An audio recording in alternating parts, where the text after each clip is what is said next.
Hi, and welcome to Decoding AQ, helping you to learn the tools, mindsets, and actions to thrive in an ever-changing world. Hi, and welcome to the next episode of Decoding AQ. With me today, I have Khoa, who is joining us as a distinguished behavioral scientist. He has an amazing background, including many years of leading collaborations and transformation projects across academia and industry. So welcome to the show. Thank you, Ross. It's great to be on the show. So Khoa brings with him and to the table really a blend of psychological theory with sort of empirical research to drive sustainable solutions. From his work at BetterUp that focuses on organizational performance and human flourishing to his rich educational journey that spans across continents, Khoa embodies the essence of adaptability and innovation. His unique approach in understanding user behavior and leveraging research methodologies sets a precedent for how we can harness psychological insights to enhance our interaction with technology, and has done some great research, one we're going to dive into hopefully whilst at Penn, with some big data sets. So I'd like to start off with first of just some wins of your week. What's gone well for you this week? What's exciting you right now? So, well, first, thank you so much for like the very, very flattering introductions, Ross. Yeah, it's made me feel so good. And yeah, so what's going well for me this week? What was the most exciting experience for me this week was able to see a lineup of stellar speaker at one of my organization's milestone event of the year. So I'm from BetterUp, and we're an organization of human transformation platform. And so every year we organize this uplift event that we bring about a lineup of speakers from like luminaries, thought leaders, industry leaders, academics, researchers to come together and talk about the future of work and of leadership. And just being able to immerse myself and absorb all of their amazing learning and insight has been such a nourishing and stimulating experience for me. And as a researcher and a lover of knowledge, like there's no greater pleasure for me than that. Yeah, it's a great opportunity, isn't it? Just to drink from the fire hose of people who are passionate and go deep in different subject areas to blend intrigue and interest, pique our curiosity, and then how does that apply to what I'm doing? What might that expand of me doing Right. tomorrow? And so Mhm. what's been a key takeaway? What was something that stuck from the last couple of days? Because this has been happening over in San Francisco, hasn't it? So what's been one of Right. the key takeaways? So yesterday was the first day, and the events continue today. And what really stand out for me is because I do research on coaching, on leadership development and human flourishing. But what really stand out for me is I'm able to see how my research and how kind of like the numbers and the data get connected to real life experience of human resource leader or like people leaders daily life. And one of the discussion that really stand out for me was with General Miller. She's a lieutenant general of the US Airforce, and she talks about like challenges of our service member, and it's surprisingly very similar to a lot of the challenges that industries organization is going through. For example, transforming the US Air Force so that we can stay, they can stay competitive. And there's a lot of skill sets are becoming obsolete. People have to reskill and upskill because technology has changed, and that's also bring about a lot of anxiety, right? So how do they have to deal with that? And then another big point for them is uh, like how do you help people to be mission ready. In industries, how do we help our employees and workers to be change ready, to be future ready, right? And it's interesting. It's back to the basic. Like, you have to make sure that they have good well-being. You have to make sure that their families are well taken care of. That's actually a really big thing. And she says something that like just absolutely like kind of stunned me, but it also makes so much sense that part of their members' mission readiness is taking care of their family. Like, when you start a job, if you have a family, It's you need to interesting, think isn't about it? like When your kid, your family, and it has such a big impact on how well we work. And we typically think of worker as like just individual performers, right? But we don't. We kind of, a lot of time we neglect the whole like other aspect the of their whole life. sphere, yeah. Yeah. I mean, it's we talk about the individual and then their interaction in work with their team.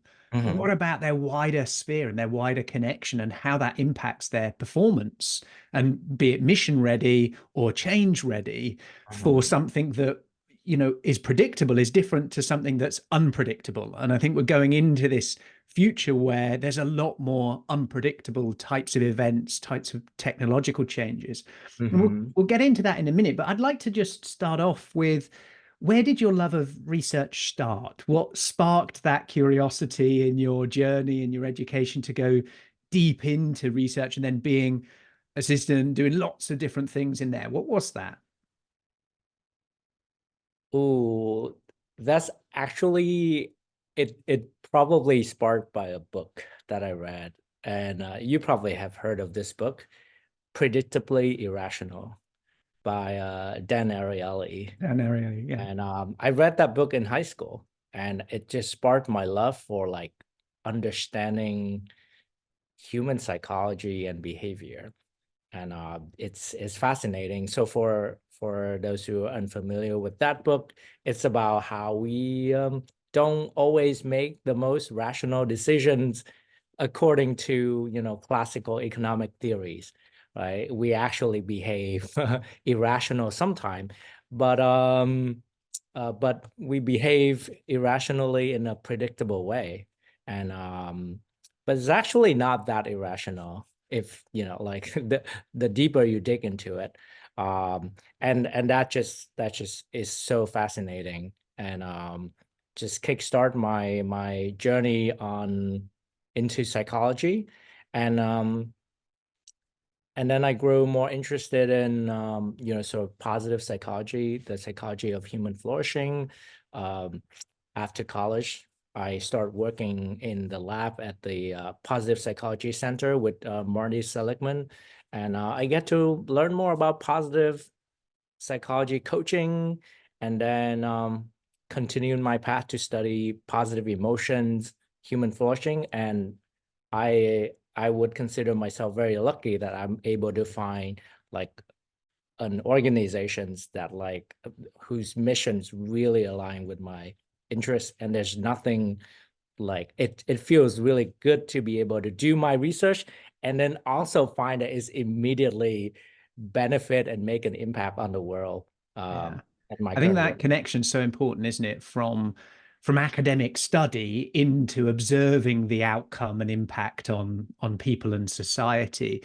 And if we could dig in a little bit to your time at the Positive Psychology Center, and you spent a lot of time analyzing data, like nearly a million odd records from some Facebook data, looking and creating, personality profiles and trying to decode and understand things. Tell us a little bit about what was that for? Why was it a thing? And what was the endeavor trying to uncover that then has led you into more of your work now in coaching and with BetterUp? Yeah, so I would say there's two during my time as a post, it was just 1 year. So actually a lot more of my research happened afterward. But during that period of 1 year, I did two things. One is the big data type of project. right? Where we analyze a lot of data using language analysis and to basically predict personality profile of US counties from Twitter language. And I think that part of the jobs really honed my technical sort of aspect of my skill set. And it's also motivated me to become like very interested in using more sophisticated and analytical techniques to be able to answer different questions. So the other part of my work there, though, is I work on some really cool research on spiritual experiences. And these are experiences that is called mystical experience. And I did a couple of projects on like, what is the language of this experience? And these mystical experiences are among Like the awe, most, would you say, because there's a lot of study around awe and the psychology of awe, is that different to a mystical experience? yes, awe is an emotions where Mhm. we perceive vastness or like things that so majestic and so incomprehensible, right? It's Yeah. take a while for us So to maybe that's process. kind of an outcome of a mystical experience or something. Yeah. So mystical experience refer to just like this intense peak spiritual experience Okay. where people felt like they become one with everything. They just get absorbed into the world, and it's probably among the most intense experience that human can experience, can have. And yeah, we study the language of that, like how do people describe that experience? And we see a lot of togetherness category, like we, us versus I, my, me, right? And then we also experience, they also report more like conjunctive language, like and versus ah, so more inclusive language. And it described the experience of just feeling very connected to other human being, feeling very connected to the world. And that's just fascinating. Uh, it's made me think of purpose and meaning and community. It's very reflective of that. And, People feel a lot of meaning, feel very connected to their community or to everyone during those experiences. and did that influence some of your work then at North Carolina in terms of you co-designed and co-taught a psychology, anthropology course that was, multidisciplinary, wasn't it, in terms of happiness, mind, body, society? Tell us a little bit more about that and how that came about and where the application of it led for maybe some of those moments of connectedness within society. Yeah, so it's like the founder of positive psychology, Martin Seligman, said, and I work in his lab when I was at Penn. I mean, he has a lot of students, so yeah. And just a quick sidetrack. Recently, we actually have the pleasure of continuing to work with him because he's a scientific advisor for BetterUp, BetterUp. doing some project with him. So it's great. But he say like for most of history, psychology focus on like illness and how to make people's lives less miserable. Well, how about the other half? How about peak experiences? How about well-being? How about thriving? And yeah, and my experience studying these peak experiences just make me feel very interested in like the topic of what make life worth living, what make life wonderful, or how to help people to be happy or reach their full potential, right? And so that led me to my graduate study with Barbara Fredricksons. She's an expert. Aisha, she's one of our common connection as well. She's an expert on positive psychology and then, positive human connection. So, yep. So that motivated me to go and continue to work with her on the research. And all of those kind of cultivate in me wanting to and there's so much insight, right? There's so much insight and practical applications across different areas of positive psychology. Like, how do you cultivate more positive emotions? What's the point of feeling good? Like, is it just to feel good? How to have a meaningful life? How to use your money, or like how to spend your money in the best way to improve your happiness? There's an art to that, and and all of that. And I just feel like an intense uh drive to share that with other people, with my student, to try to make some tangible improvement in their life, because you probably might know there's a upward trend of loneliness and of poor mental health, especially in Western world. But I think I also saw that, like, anecdotally, back in my home country in Vietnam as well. And it's only gonna become more of a trend later. And it does make me think about, like, how do we slow down or even reverse that trend? How do we help people? And you used the word connection a lot, and I'm intrigued by this. You know, a good friend of mine, Joe Polish, runs something called the Genius Network, and he's a very big advocate for recovery for addicts and changing the narrative, changing the language around that to help people adapt themselves. And a lot of his work is focused on connection. You know, the absence of connection leads to so many negative things. That negative thing that you talked about, whether it's mental health, loneliness, or an absence of connection with self, let alone with others, can then go into despair, loss of hope. And it's just this fascinating area. And I'm curious about how it can be sort of almost a paradox. You know, it's a duality that we seek connection and want connection, and it can bring us happiness, bring us joy, bring us to a future. But also a connection can hold us back, can be the glue to hold us to a negative part, to a identity we had before, or a process or something we did before. So it's just that play and that paradox between when is connection a powerful tool for good, and when is connection then perhaps a negative that holds us back from something. I'd love your perspective on that. Oh, that's so interesting. Yeah. Um, yeah, I mean, social norm and social contagion is huge. And it's Explain more for listeners who don't perhaps know what social contagion might be.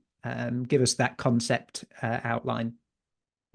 yeah. So, social norms are behaviors that social groups, for example, if you go to school, like what your peers do kind of form a norms. And then you typically, like, people are very susceptible. I mean, everyone, including me and you, are susceptible to those norms, right? So we tend to follow the behavior that the group does. And then social contagions sort of explain that process as well. Is what your friend do or what your family do tend to rub off a little bit on you, and even how they feel. Like, there's a famous study on using Facebook data. The way the study do is a little ethically questionable, but they did show that when they subtly change, like, the content of friends that a user see, the user catch on to the emotion of that content. So when they manipulate the content to be a little bit more positive, the user become more positive, and vice versa. So social contagion is basically how emotions, behavior, thought spread throughout social network. And it shows how critical maybe the links to the conscious choice we have of the language we use. coming back to Right. your earlier research and point about using us, we, collection, the types of words we have will then have an impact physiologically to ourselves and then to others, that we pass on that energy and that frequency that will have impact. We're the I love the quote of, we're the sum of the 5 people we spend the most time with. Mhm. And that points to this.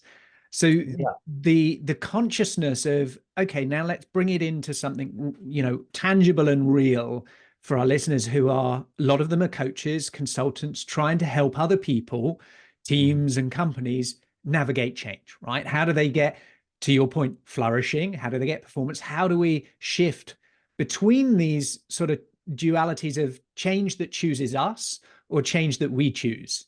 And so Yeah. I'm really interested. What are some of the work that you're doing? What are some of the tools or practical steps that are emerging to help leaders deal with those situations? Yeah.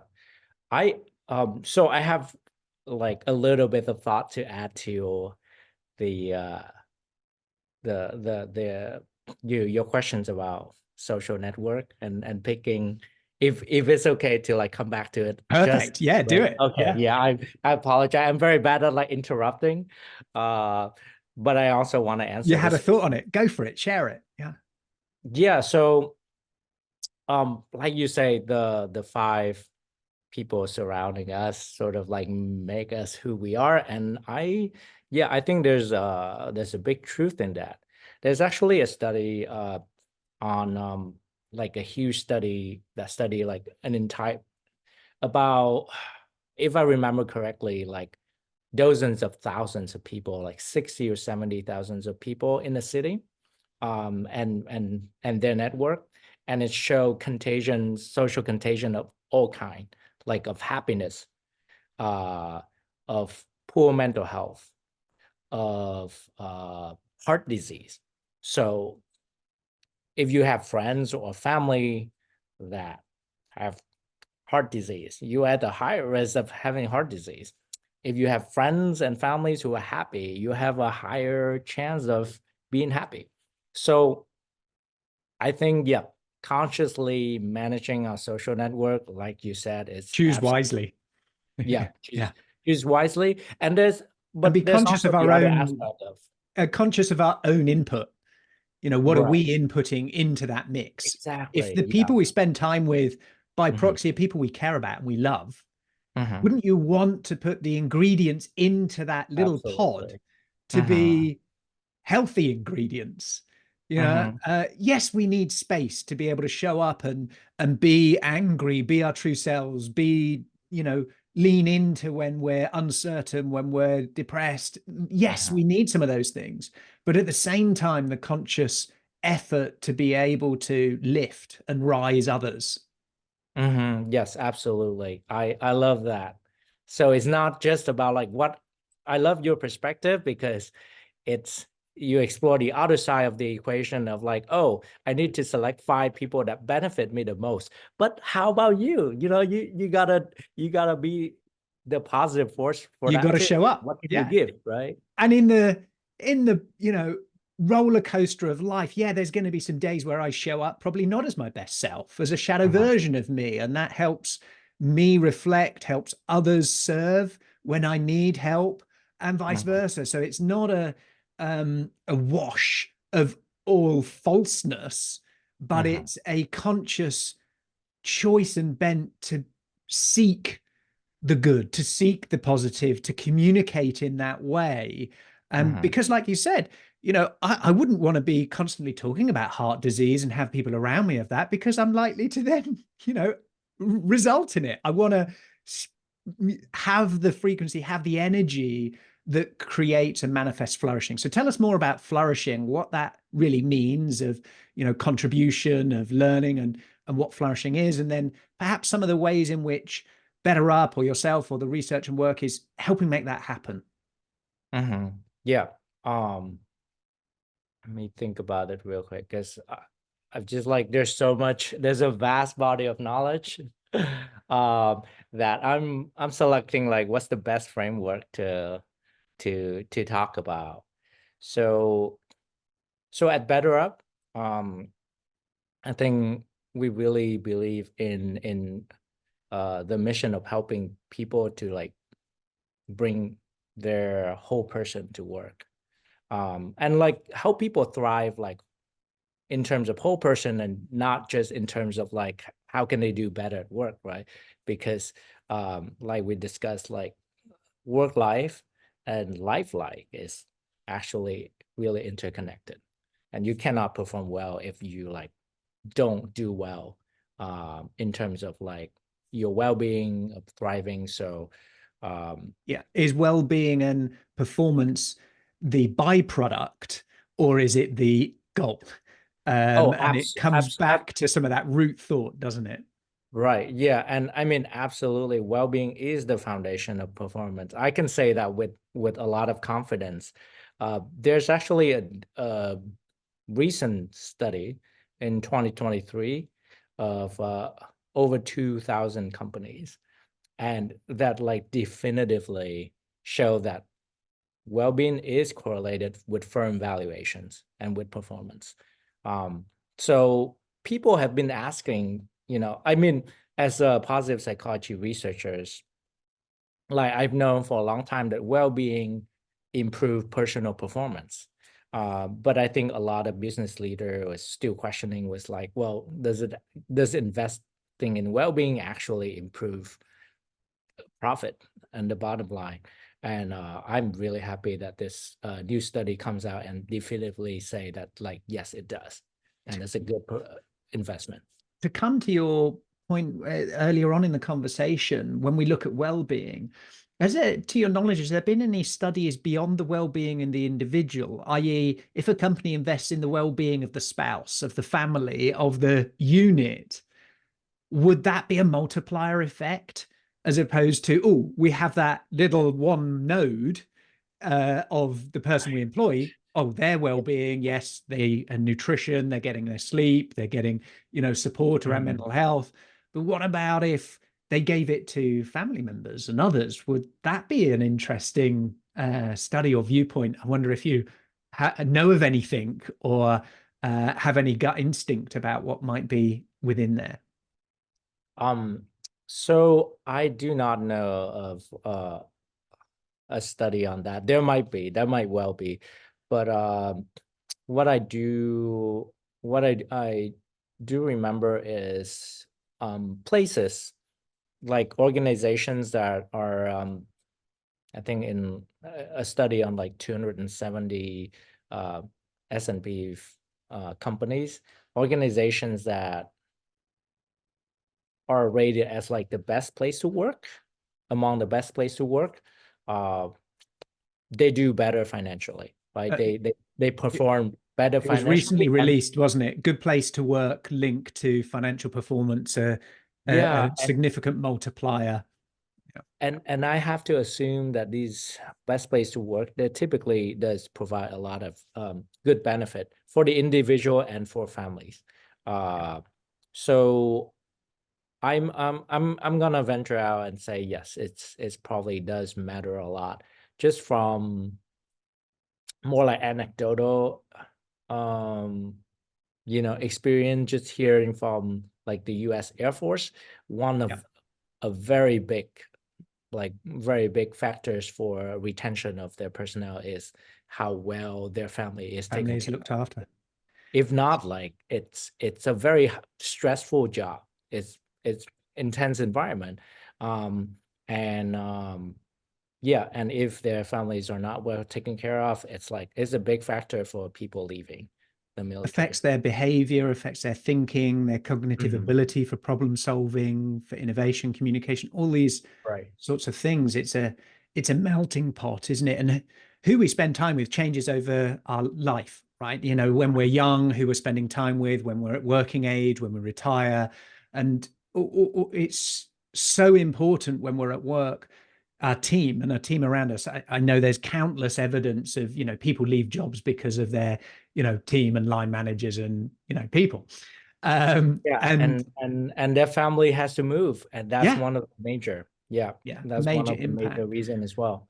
So in terms of these transformations and transitions for organizations where they're facing a lot of technological opportunity and a lot of technological disruption at the moment. You know, this massive wave in the last year, 18 months of AI becoming more accessible, more available, more in the mainstream of how this can apply to every individual's tasks in certain ways.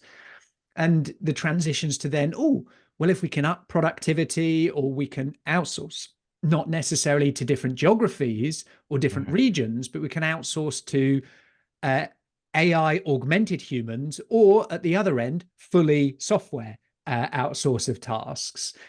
How, you know, how best do we make sure people aren't left behind? How do we support those programs of transformation, support the organizational performance and transition through that, when many might just say, we can get rid of another 1,000, or we need to get rid of another 10,000.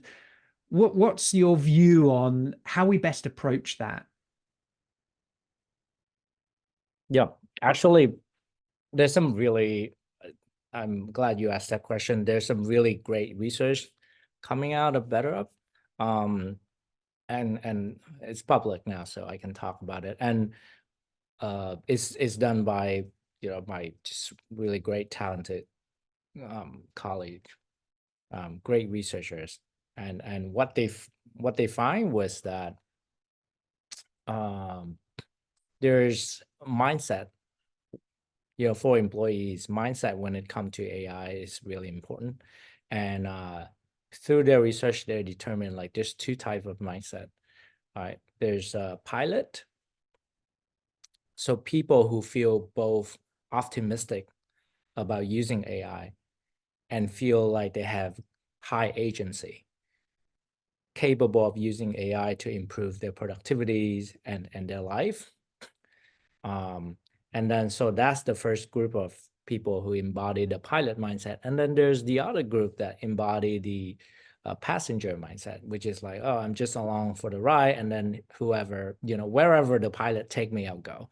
Or like, and those people, they feel less capable of using the technology. They feel fear about job displacement, about how AI is going to impact their autonomy and their work livelihood. So yeah, so there's this two group emerge, and then the pilot, as you might have guessed, right, is doing a lot better. They use AI more for work more, at least once a week. And they feel more capable and curious about experimenting with AI. But that's the outcomes of this group extend beyond AI adoptions, right? They feel more connected at work. They feel more purpose. They feel more satisfied at work. So there's this, I think this pilot mindset is probably also linked to more fundamental mindset of like continuous learning and experimenting and curiosity as well. So just looking at you know, the history of organizational transformations or change, you might have heard of a famous stat like about 70% of org change fail, and the biggest reason is human resistance or inertia. So yeah, I think it's the same for the AI transformation that a lot of org is about to go through, right? One of the big factors is how much resistance employees having. And so now come back to the mindset about AI. I think one of the key things that organizations need to do is to transform people's mindset about AI. And that would speed up adoption, that would make people feel more optimistic and have more agency of using AI for creative good. And so how do we do that? You know, through like, you can like do it directly through like training or coaching, but manager does play a really important role. So we see that this mindset actually trickle from manager. We look at like 3 levels of manager, right? The manager is a manager, so more senior leaders when they embody the pilot mindset, I think their direct report, whose managers, is like 2.8 times more likely to have those mindset. And then the line manager continued to trickle that mindset down to the individual contributor. So it's really important for manager to, like you said, embrace the technology and model that mindset of experimenting and embracing AI, right? Or not embracing it blindly, but figure out how we can use it for good. The other things managers got to do is to make sure to create like a psychologically safe environment and reinforce people well-being, because just from the vast literature of positive psychology, when people feel like they're under threat, especially when it's uncertain, we interpret uncertainty as threat, right? Change as threat. It's like, oh, wow, something changed to my stability. It's bad. And when people feel threatened, fear of job displacement, they think more narrowly. They're less likely to play. They're less likely to explore and experiment with new things. They focus on how to protect themselves, and that's not a good, ground for having, for exploring AI, right? So that's the second thing, is to protect their well-being, and then the third thing is people are. That's very, very much related to the second point. Is people are looking for a manager to do more human tasks. So we notice that like as AI is taking more and more over like a lot of tasks, people like the manager skill that is uniquely human has become more and more important. So we look at data from like 2018 to 2024, and we see that the importance of uniquely human skill, like mentoring and developing others, like encouraging participation or empowering others, and self-compassion has been increasingly important for team performance. The skill of manager is become increasingly important for driving team performance. And we also ask people like, oh, what task will human manager do better than AI manager? And people just uniformly, for uniquely human tasks like giving feedback or like motivating people just uniformly prefer a human manager. So I think there's a increasingly emphasis on human manager to do human thing for their team. And that means, to empower their team, to make them feel safe, to explore, and to model a curiosity AI mindset to help their team like be ready for that AI transformation. So many things came into my mind there of different thoughts, different stories and ways to understand this. And I want to share a couple of them that I've had and see what your thoughts and response are. So one around, it builds on the contagion thought, the wake of these managers, how they behave, how that's models and how that sends down. And what about the opportunity, and coming to your thought on these two kind of personas of the pilot and the passenger, that is a pilot because they're a manager or leader, or can they do it without authority? Coming to Keith Ferrazzi's point of, leading without authority, is it a mindset choice that actually I could embody the experimentation, I can embody going and exploring in these new technologies, whether or not I have perhaps the permission to do so? If I do that, will that increase my employability? Would it increase my learning? Would it increase my influence? And then the direction shifts of that hive, of that team. So I had this thought around, it could very well be that the managers and the leaders are the ball and chain. They are the barriers. And so what do you do if you can't shift them? Do you work on them, or do you empower some others to be able to allow them to see new things, allow them to see new potential? So I thought that was one interesting part. And my second one was when you talked about a pilot and a passenger, a lot of my thinking went to, well, what's the consequences if I don't come aboard? Right. So if I'm the pilot, okay, I've got then consequences. I've got to choose where to go. I've got to navigate. I've got to drive. I've got to make decisions, and I'm looking after the people behind me, their safety, their future, etc. And a passenger, okay, I get on board. What if I don't get on board and I stay on the side, or I get on board with the wrong one?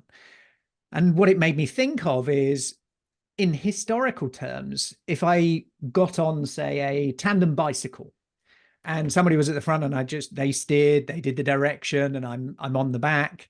And if I didn't get on, the consequences of that in, say, an hour's time or a week's time, they might have traveled a little bit of distance. They might have learned a few things, but they're not radically that different. They still look the same.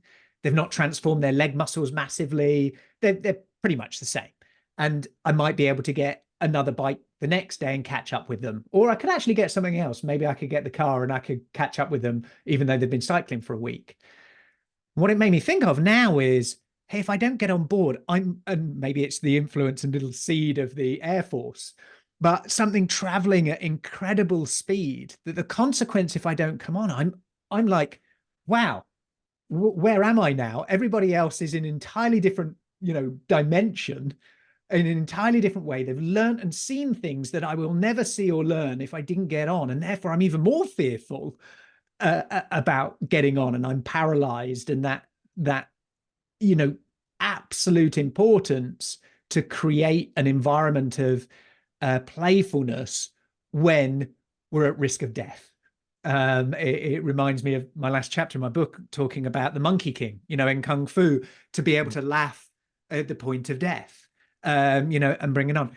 We have in our physiological, this threat, this point of death all the time, and that hampers our play. It hampers our experimentation. So those few thoughts about, the consequence of not coming aboard, and who can be a pilot, and how do we give permission for anybody to be a pilot, was some of my thoughts that were coming around, and that. So I wonder what your reflections are on any of that.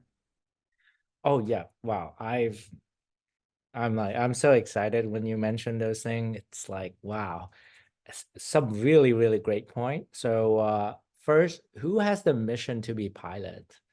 We observe that, we define pilot as in ABI mindset as people who feel optimistic and find the fun in using AI, and also feeling the agency of like, yeah, agency and optimism to do it. Right. This I can use AI well. And we do see that manager have a higher pilot mindset than individual contributor. And that's intriguing, because I wonder why. I would thought, we can perhaps share some of our data, because we have now 10,000 results, and we're measuring mindset, and our version of mindset is a belief that change will result in a positive outcome. We measure the science of hope, so Snyder's work, having agency, motivation to achieve a vision and goal, across with 15 other different dimensions of information. And it'll be interesting, because we can look at that of who might adopt some of the things that you've talked about of that pilot mentality inside our data. And are they managers? Are they leaders? Have they been at firms for 2 years, 5 years, 10 years? Where might they be? And this is the whole, I think, value of what we can provide, is the analytics to not do it anecdotally. Oh, it's that person because they're loud, or they're in this role, or they've done this before. But actually the ability to find them hidden in a corner, in a department that we didn't even expect them to be in, and give them then this permission and opportunity to drive new shifts, to drive new change. And we've seen it in clients. We've seen it in a UN agency, somebody who'd been there a couple of decades, went through the process of understanding their AQ, realized there was a, perhaps misalignment of what they were currently doing and what they had the potential to do. Others were aware of that, some of their line managers now, because of that insight, and they've created a whole new area, division, and think, because that person saw this differently from just going through the motions of their day to day. And as we come out where, research is great, some people go, yes, I need the data and I'll make a behavioral change. Others, doesn't matter what you show me, I ain't going to change who I am and what I'm doing. And we Right. have this challenge, right, of human behavior, of how do we influence somebody.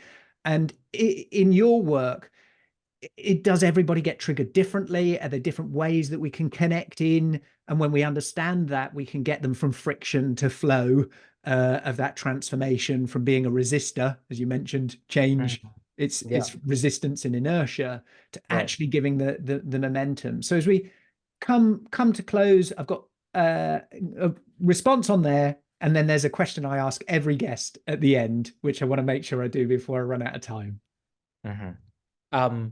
Oh, sure. Yeah. So I definitely, your point brought up like an interesting tensions in some of the data I've seen, in the Y as well. Is a lot of individual contributor or employees, they feel anxious and excited to use AI, but the barrier is how slow their organization is moving, how slow like the top down, the top management is moving in terms of adopting AI.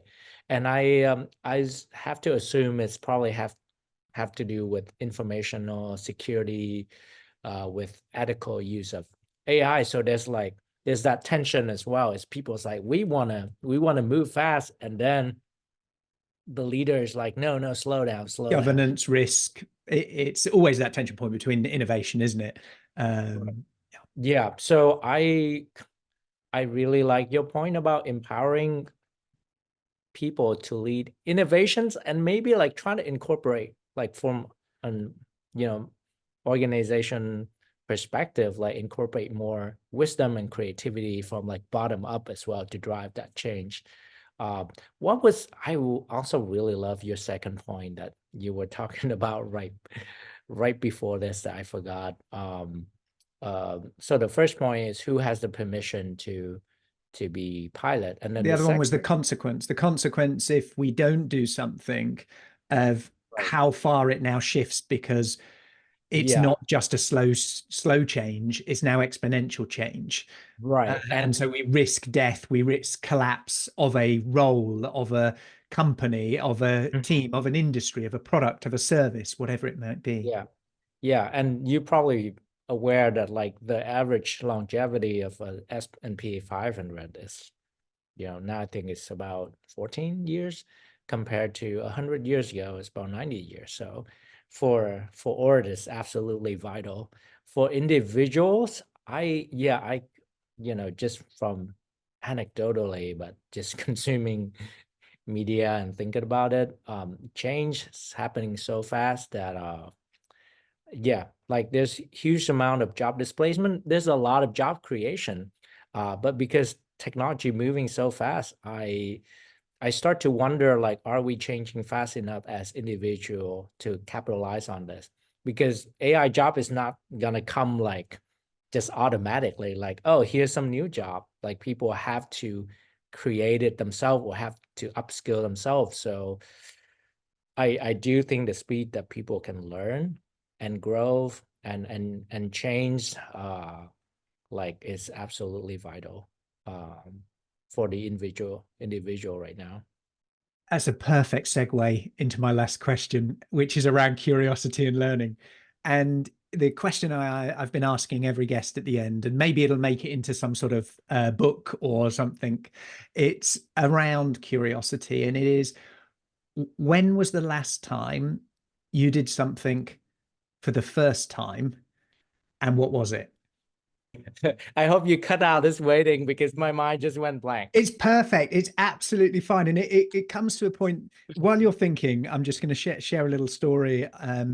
At a conference I was at, and this very, very accomplished thought leader was on stage, who'd created many amazing innovations, had hundreds of patents to their name.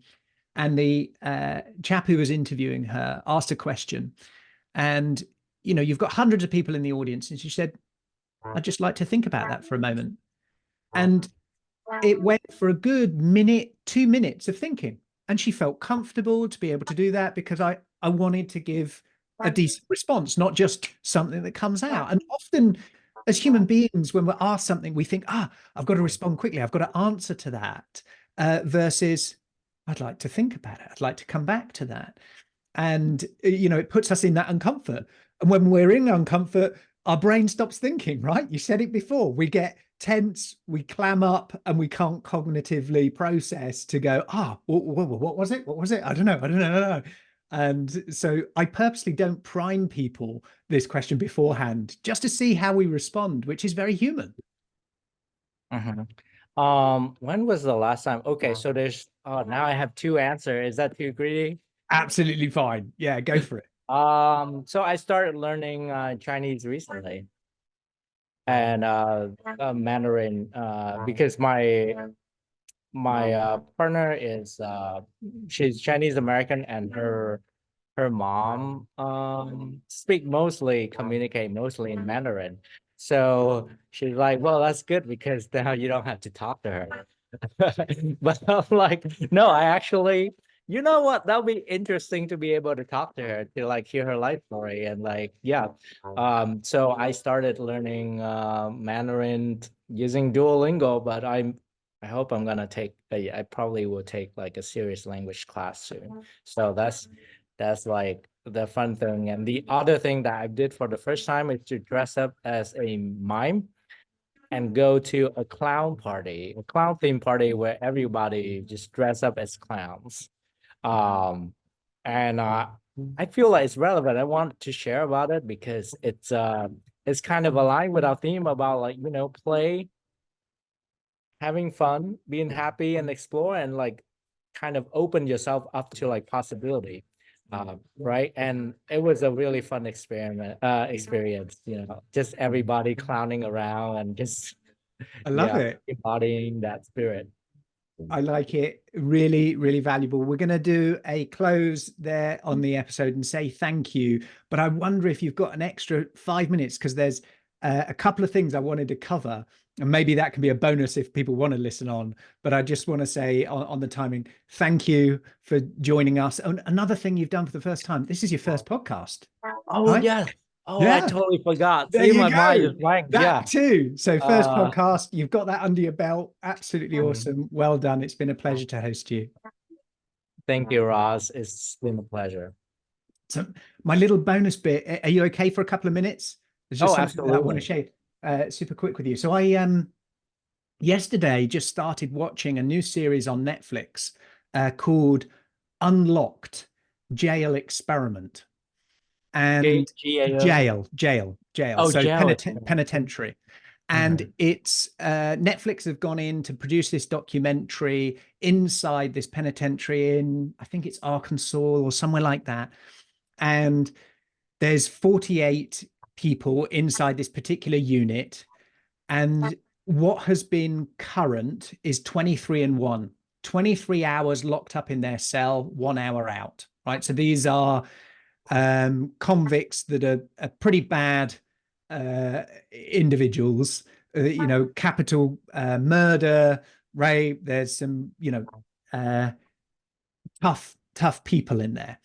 And the only way that the system has been dealing with them is by putting them in the cell for 23 hours and then 1 hour out. And they have 15 minutes to eat, and of course, they're so pent up in that 23 hours. When they're let out, they're like these little caged animals that fight with each other, the little tiny beefs of whatever might be an issue.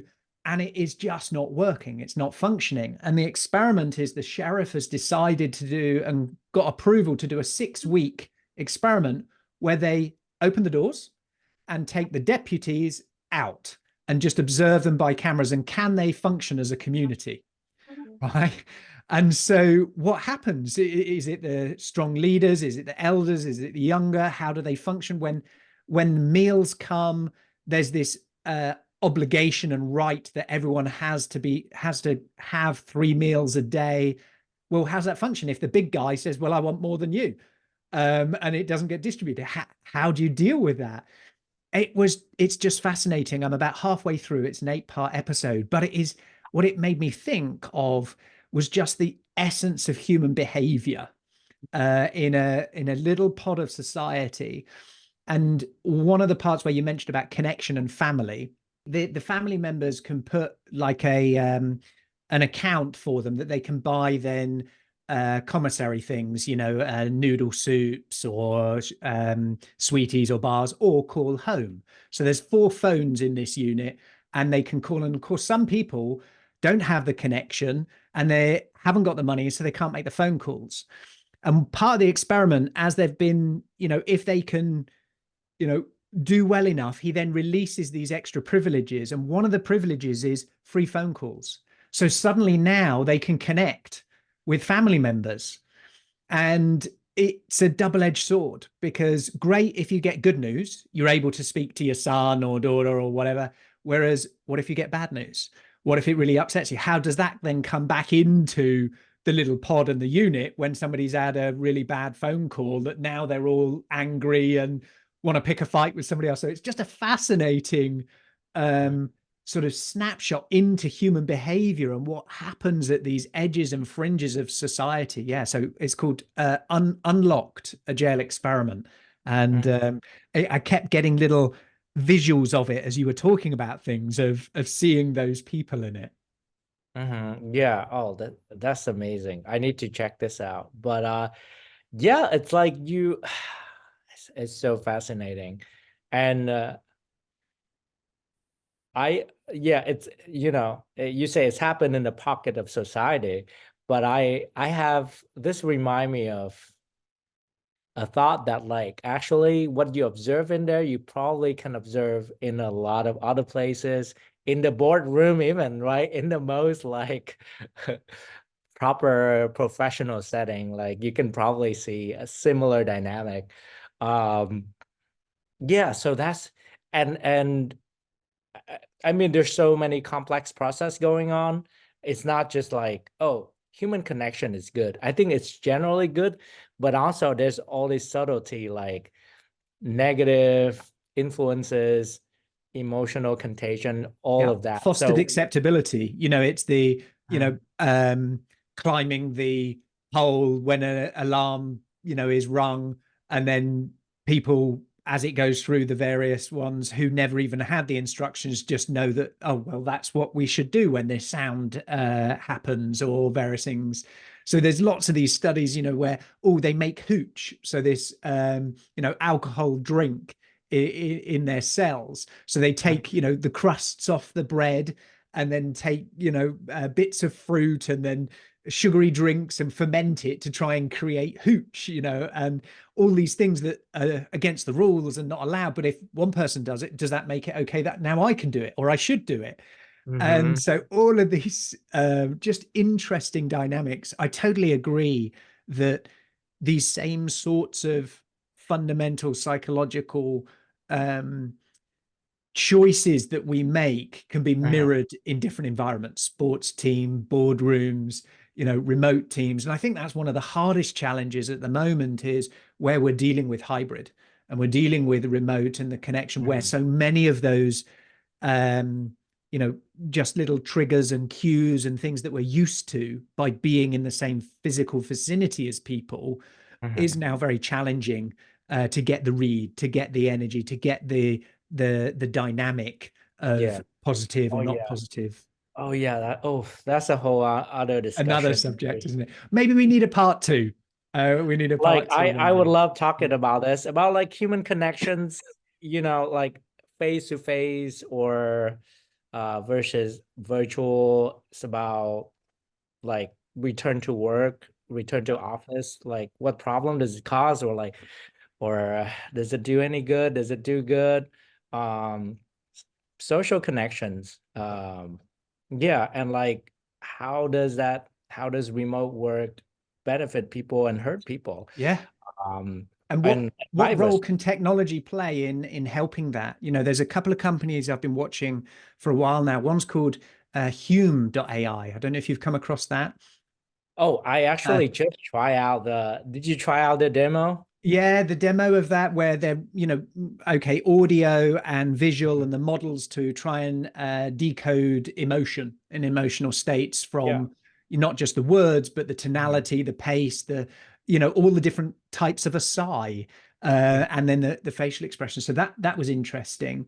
And it kind of a little bit in some ways linked to the one that DARPA did in 2014 with the therapist Ellie, where they were looking at people's faces and leaning in or back and the response to that. And the other one is another AI company called VAPI, I think it is, VAPI. And it's a voice one. So it takes voice, transcribe, goes into a large language model, comes back as voice with very low latency, sort of 500 millisecond sort of latency of a speech. But what's interesting is it purports to respond based and can shift its emotional performance of that speech based on yours and what you might request. So, I'm about to go on stage. Can you get me pumped up with things? And it will change the way it has the dialogue like a human would. Or, I'm dealing with some grief right now. I've just lost somebody really close to me, and it would change its pattern and change its behavior and tonality around that speech. And I just find these things fascinating to augment and to sort of democratize coaching, support, counseling, all of these areas for people that can't afford it and need access and help when it's inconvenient. Yeah.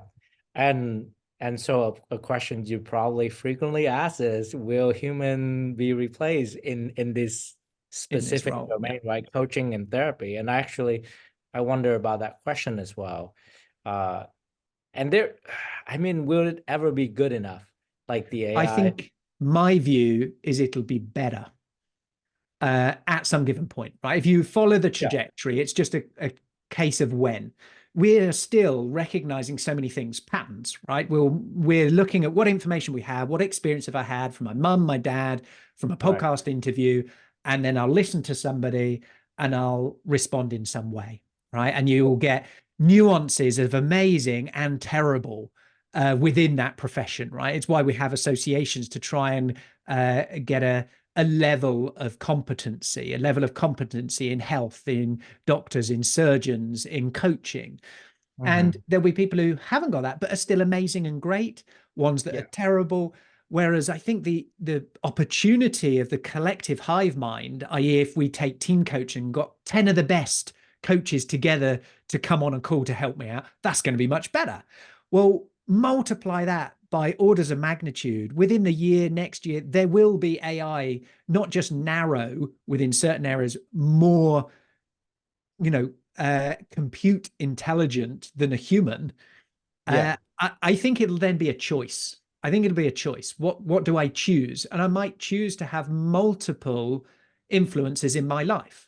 I might have a human that I'm married to. I might have a human that I work with, and I might have a human that I go and play football with, and a human that I do this. I could equally envisage a future where each one of those could be a digital element of that. So I might go into a digital realm and world to have a relationship, to have coaching, to do work. And even then in the physical world of robotics, if you look at figure one, if you look at the Tesla bots, all of these things, is that I will potentially, instead of in a factory and it's a arm put in the car part on, is I'll go in and it'll be a physical thing that is doing stuff that's dangerous, disgusting, dirty kind of jobs, and I'm interacting with a robotic entity for that. I absolutely don't think it's one about whether it's possible. I think it's the choices of whether we want it. And all it takes now is just a couple of people to want it. And now they have the power to be able to do it, right? It used to be countries or governments or large companies that could do it. Now it's becoming so accessible that a small team could do these things. That's my thought anyway. Right. Yeah. There's so many layers to it. Yeah. Like, can AI, well, there's a lot of questions. Like, for example, can AI coaching replace a good coach? Maybe for for if we want to enable access of coaching or therapy to like everyone, because not everyone have access to that right now. I think, it will do a good enough job. I think there's some element in therapy and coaching that AI, I have a hunch that it will not be replaced no matter how good it is. And And we actually ask people in our research, like, Yeah. whether they prefer AI coach or a human coach or both. The majority actually prefer both. Yeah, I think for a Yeah. period of time, that bridge to that will be the Right. augmentation, right? Right. I'd Right. want a human plus AI. I think Yeah. it will become malpractice for a doctor to be able to diagnose somebody without AI behind it at some point, right? Yeah. And Yeah. in coaching, I think it will be the layer of the outcomes and improvement is better because I can't remember everything. I'd love to be able to, oh, I'm about to meet this person. Oh, tell me about it. I can, Absolutely. be augmented by it. And Yeah. I do think there will be then a choice of what would I prefer? I might be able to afford that person or not and afford their attention and time one to one. But if they also had a digital version of them that might not be as good, but say it was 70%, would I like to have a conversation with any time of the day that is a Yeah. 70% version of them with all of their Pretty knowledge? good. Yeah. That's I pretty think I decent. might want that, and I think we're Yeah. going to create these, very unique spheres of knowledge vaults of experts that I would love to be able to share more of my stuff, more of my things with more people and more of my time, but it's still limited. That's why we produce stuff. We produce books, we produce digital content so that more people can access it. That's true. Yeah. The more that could become adaptive and interactive, I think that's an interesting opportunity. Yeah. Yeah. I do see there's an element of like true connection and empathy and like just the presentness of human that my hunch is, yeah, AI will not replace that. Just thinking of research on recently there's a meta-analysis on like the impact of human touch, Yeah. right? And or of touch in general, and they kind of reveal like what's the impact of touch, and they explore different type of touch, like touch from a stranger, touch from machine, touch from your loved ones, on how it can help with reducing anxiety and pain, and managing pain and all kind of stuff. And touch overall is good, even from like a machine or like from a stranger, but it's the most effective when it's It's the from your loved one. efficacy of take Yeah. loneliness and you stroke a pet versus now being able to stroke animatronic pets in care homes. Yeah. A lot of places like Japan, for example, have just put out thousands of little mini robots to go out into care homes, elderly, lonely people, to be able to have conversations and communicate. So where there's an absence, I think Yeah. it can fill a void. But does that then perpetuate that that's acceptable? That it's acceptable not to go and hug your wife because the bot can go and do it, Oh yeah. Yeah. versus no, I look forward to that. I look forward to those things and I choose it. But I do recognize that some people currently don't have the opportunity for some Right. of those things. And that will drive innovation. And when the opportunity is then there, we then have the choice, right? Would I want to go and spend time with this or this person or this person? And I got to say, whilst I see it, I want to choose a world where, we have an in-person summit, for example, with our community. We've, trained 400 plus coaches so far in the science of our model and adaptability. And we every year want to go and hang out together. And we hang out to learn, we hang out to dance, we hang out to do the combination of all the, things that it means, eat together, to dance together, to reflect together, along with, hey, how are we creating value and, doing business and doing work. And that's a choice. It's not easy, it's difficult, it's hard work to do some of those things, but that's the type of environment I choose as a leader in my business with my co-founder to try and create in the world. It's fascinating. I think we could chew the cud for hours. I've really enjoyed it. For those of you who listened to the little bonus extra, thank you, and maybe we'll do in a little while's time a episode 2 or something where we can continue to dive and explore on a variety of subjects. So thank you again. Deeply appreciate it. Thank you. Yeah, that would be fascinating. Thank you, Ross. And yeah, I hope you have a good rest of the night, right? It's evening in England now. Do you have the level of adaptability to survive and thrive the rapid changes ahead? Has your resilience got more comeback than a yo-yo? Do you have the ability to unlearn in order to reskill, upskill and break through? Find out today and uncover your adaptability profile and score, your AQ. Visit AQai.io to gain your personalized report across 15 scientifically validated dimensions of adaptability. For a limited time, enter code PODCAST65 for a complimentary AQ-Me assessment. AQai, transforming the way people, teams and organizations navigate change. Thank you for listening to this episode of Decoding AQ. Please make sure you subscribe on your favorite podcast directory, and we'd love to hear your feedback. Please do leave a review and be sure to tune in next time for more insights from our amazing guests.